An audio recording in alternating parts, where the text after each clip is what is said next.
घर बनाना हम सभी का एक सपना होता है और अपने जिंदगी का सबसे महत्वपूर्ण इन्वेस्टमेंट जो होता है वो हमारा घर होता है। अपने जिंदगी की आधी कमाई हम लोग अपने घर में लगा देते हैं। वो हम किसी भी देश में रह रहे हो, इंडिया में रह रहे हो, यूएस में रह रहे हो, ऑस्ट्रेलिया में रह रहे हो, हम सभी लोग चाहते हैं कि हम एक बढ़िया से घर में रहें और इस प्रकार के घर का निर्माण हो जिसकी लाइफ सालों साल हो। तो गाइस, मेरा नाम शिवेंद्र सिंह यादव है और मैं आप सभी को इसी टॉपिक पे आगे बताऊंगा।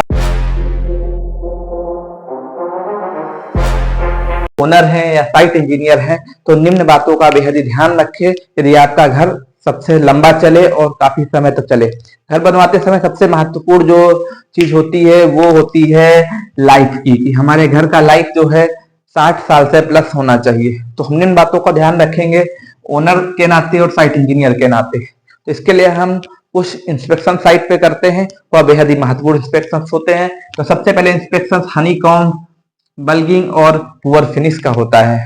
तो हम लोग एक एक करके बात करेंगे, बल्गिंग क्या होता है, हनीकॉम्ब क्या होता है और पुअर फिनिश क्या होता है।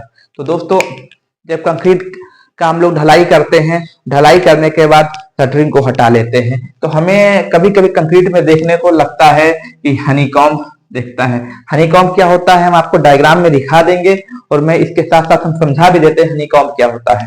जैसे कि यह एक बीम है और बीम में हमने कंक्रीटिंग कर दी है। कंक्रीटिंग करने के बाद कहीं कहीं पे हमें महीन स्मूथ सरफेस दिखाई देता है, लेकिन उस स्मूथ सरफेस के बीच में एक ऐसी हमें गिट्टियां दिखाई देती हैं जो बेहद ही बड़ी बड़ी होती हैं और उनके बीच में बड़े बड़े से गैप्स होते हैं और वो गैप्स होते हैं वो प्रॉपर जो सीमेंट से भर नहीं पाते हैं, तो वह हनीकॉम्ब होता है। और हनीकॉम्ब जो स्ट्रेंथ है वह स्ट्रेंथ 30 से 40% तक आपकी बिल्डिंग की स्ट्रेंथ को घटा देता है।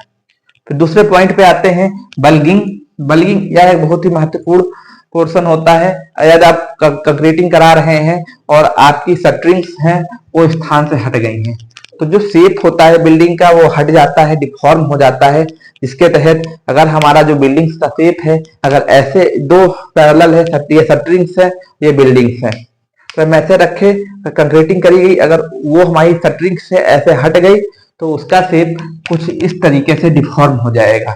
यानी कि जो हमारा पहले जो ऐसा होना था वो इस प्रकार से ना होकर के कुछ इस शेप में आ जाएगा। तो ये बल्गिंग है और बल्गिंग का बेहद महत्वपूर्ण रोल रहता है। और सबसे तीसरा पॉइंट है पुअर फिनिश, यानी कि स्मूथ सरफेस हमें प्रोवाइड करना चाहिए। जो सरफेस होना चाहिए, जैसे कि अगर हम रिक्वायर्ड सरफेस ऐसा दिया हुआ है क्वालिटी में, तो उसके चारों कोने बराबर होने चाहिए और बिल्कुल स्मूथ होना चाहिए। हनीकॉम्ब और बल्गिंग बिल्कुल भी नहीं होने चाहिए। तो जो हमारी बिल्डिंग्स है उसकी स्ट्रेंथ जो होती है लाइफ 60 से 70 साल होगी। अगर इन सब चीजों की दिक्कत आती है तो हमारे बिल्डिंग्स की लाइफ कुछ कम रहेगी। तो इन सब बातों को ध्यान रखकर पोस्ट कंक्रीट इंस्पेक्शन बिल्डिंग में जरूर कराना है। अगर चीजें आ रही हैं तो उसको एक इंजीनियर से जा करके आप सलाह लीजिए, इसका उपाय ढूंढिए और अपने बिल्डिंग्स के लाइफ को बढ़ाइए। तो थैंक यू दोस्तों, धन्यवाद।